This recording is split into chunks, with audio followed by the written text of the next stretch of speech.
Hello, Cho. Let's see the question. A wheel with 10 metallic spokes, each 0.5 meter long, is rotated with a speed of 120 revolution per minute in a plane normal to the horizontal component of Earth's magnetic field, HE, at a place. If HE is equals to 0.4 Gauss, a G for Gauss, at a place, what is the induced EMF between the axle and the rim of the wheel? Take 1 Gauss equals to 10 to the power minus 4 Tesla. So option A 6.28 10 to the power minus 5 volt. Option B 62.8 10 to the power minus 5 volt. Option C 0.628 into 10 to the power minus 5 volt. Option D 62.8 10 to the power minus 5 millivolt. So let's see the key concept of this question.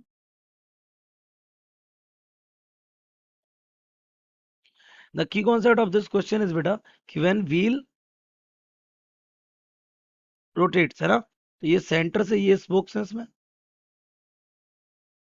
Okay. तो आपको पता है जब ये यहाँ से इसके about में रोटेट करेगा यूं, तो ये मैग्नेटिक फील्ड में रखा है. ये मैग्नेटिक फील्ड कितना बता रखा है उसने? H E. ये ई बोल रखा है उसने.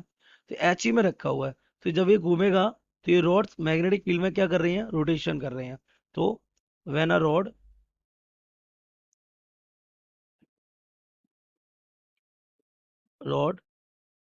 Rotates within magnetic field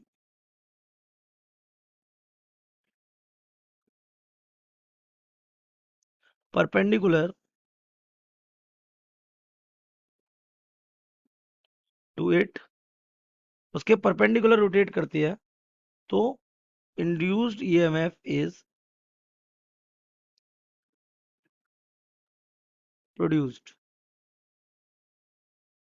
एक ईएमएफ क्या हो जाता है? इंड्यूस हो जाता है. EMF is what? Motional EMF. क्या बोलते हैं उसको? तो अगर वो कितनी एक स्पोक रोटेट कर रहा है ओमेगा वेलोसिटी से और वो एल लेंथ का है और वी वेलोसिटी में वी मैग्नेटिक फील्ड में क्या कर रहा है? मूव कर रहा है. तो उसका जो ईएमएफ होता है that is given by half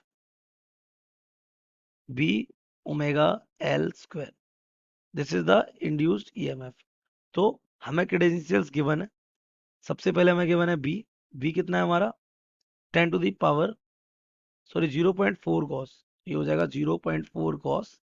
और we can say 0.4 into 10 to the power minus 4, क्योंकि 1 गॉस हमें गिवन है कितना? Minus 4 tesla. तो ये बी हमारा आ जाएगा 4 into 10 to the power minus 5 tesla. After that omega. Omega हमारा है 2 पाई एफ. और एफ हमें गिवन है बेटा 2 पाई. एफ कितना गिवन है आपको? F is 120 revolution per minute.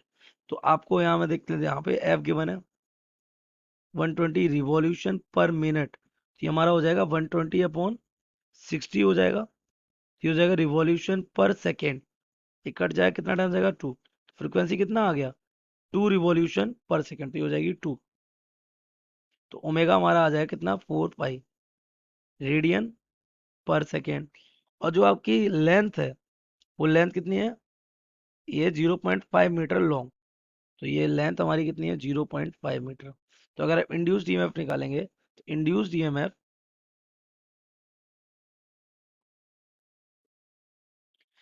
E equal हो जाएगा हाफ. बी हमारा कितना है? 4 into 10 to the power minus 5. Omega हमारा कितना था? 4 पाई इंटू एल. लेंथ कितनी है? Length is what? 0.5 मीटर. हो जाएगा 0.5 का होल स्क्वायर. तो अगर आप इसको सॉल्व करेंगे तो हाफ, ये हाफ हट जाएगा, ये 2 टाइम्स चला जाएगा. और ये हो जाएगा 2 into 10 to the power minus 5. ये 4 इंटू 3 पॉइंट क्या हो जाएगा? 1 4. और ये हमारा हो जाएगा 0.25 है ना. अब ये 0.25 का 4 में मल्टीप्लाई करेंगे हो जाएगा 1. और 1 टू हो जाएगा 2. तो 2 into 3.14 into 10 to the power हो जाएगा माइनस 5. तो this becomes 6.28 into 10 to the power minus 5 of volts. तो ये हमारा ईएमएफ आया किसके? वन स्पोक पे. तो ये हमारे क्या है? ये था. ये हमारा ये स्पोक यहाँ से यहाँ जा रहा है. अब आपको पता है क्योंकि सभी स्पोक सेम रिम से कनेक्टेड है, तो इस पॉइंट का पोटेंशियल डिफरेंस अगर V1 है, इस पॉइंट का V2 है, तो इसका भी कितना होगा? V2 होगा. इसका भी कितना होगा? V2 होगा, क्योंकि सबकी लेंथ कैसी है? इक्वल. तो इंड्यूस्ड ईएमएफ इज